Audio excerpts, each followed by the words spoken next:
Whether you're a solo psychiatrist, a therapist in private practice, a dentist, or a specialist inside a larger hospital, this step-by-step guide will help you evaluate, hire, and onboard a high-quality MVA without compromising on compliance or patient experience.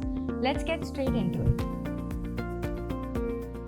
So the first step is to start with the job to be done. Most clinics skip this. They hire a VA before deciding what problem they're trying to solve. So what you can do is just start with a one-page brief that outlines a sort of a checklist. It can include things like new patient intake, scheduling, insurance verification, taking vitals, billing and coding support, patient follow-ups, phone calls, portal messages, and things of that nature. Now you tag every task as daily, weekly, or monthly and define what does a good outcome look like. For example, verify benefits for all new patients 24 to 48 hours before the appointment. This clarity alone cuts onboarding time in half.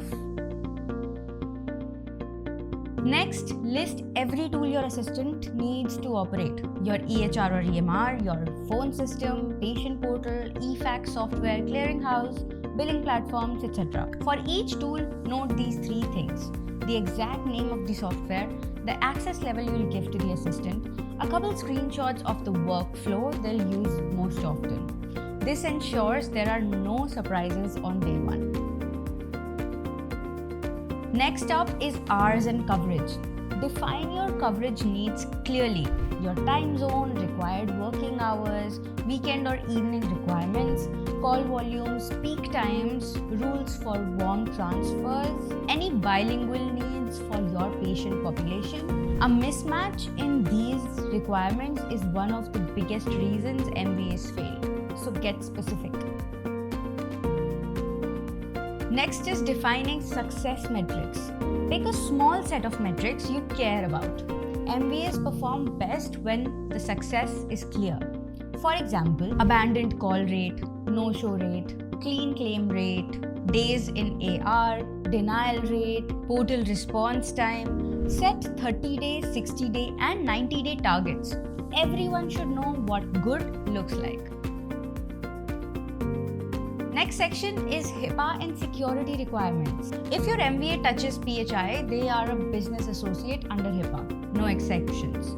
You must have a signed BAA, proof of HIPAA training, policies for privacy, security, and breach reporting.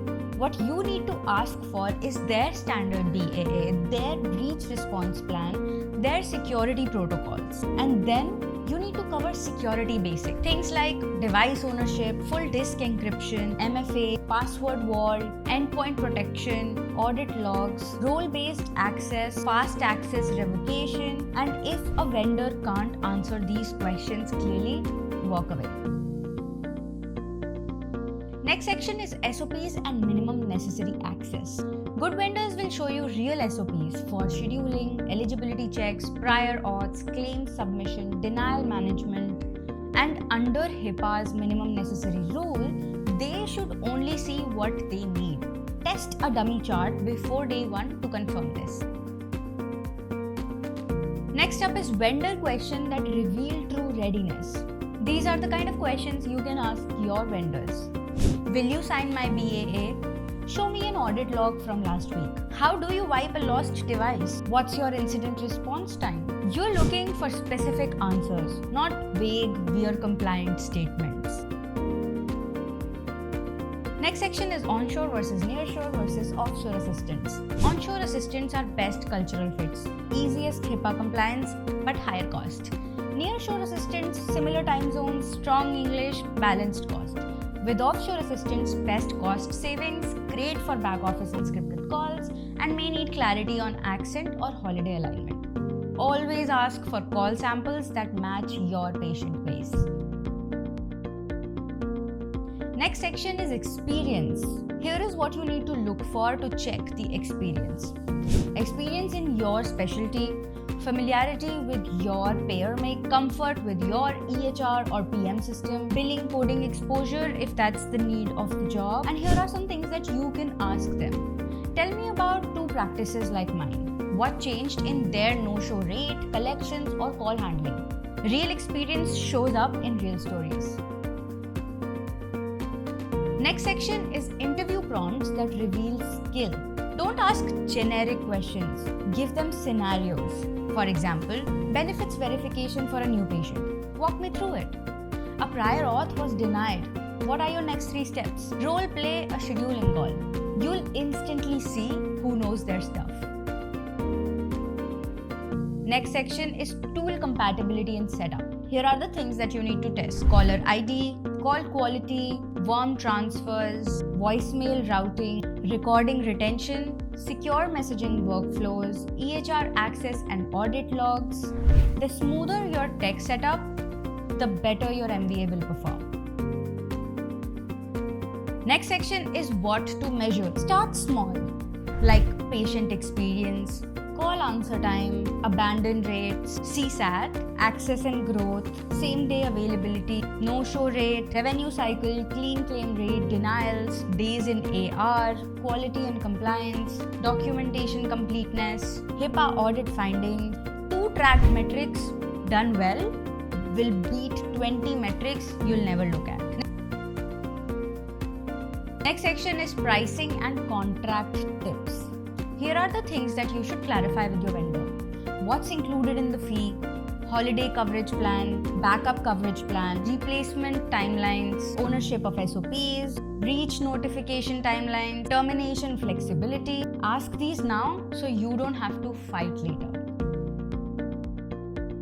Now let's discuss red flags. Be cautious if you see any of these.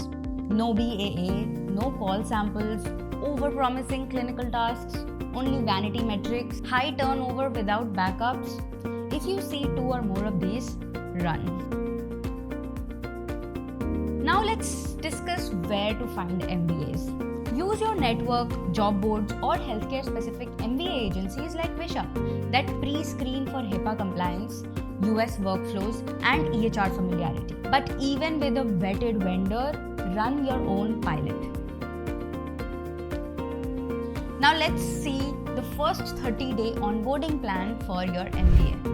In the first week, access setup, HIPAA refreshers, shadowing.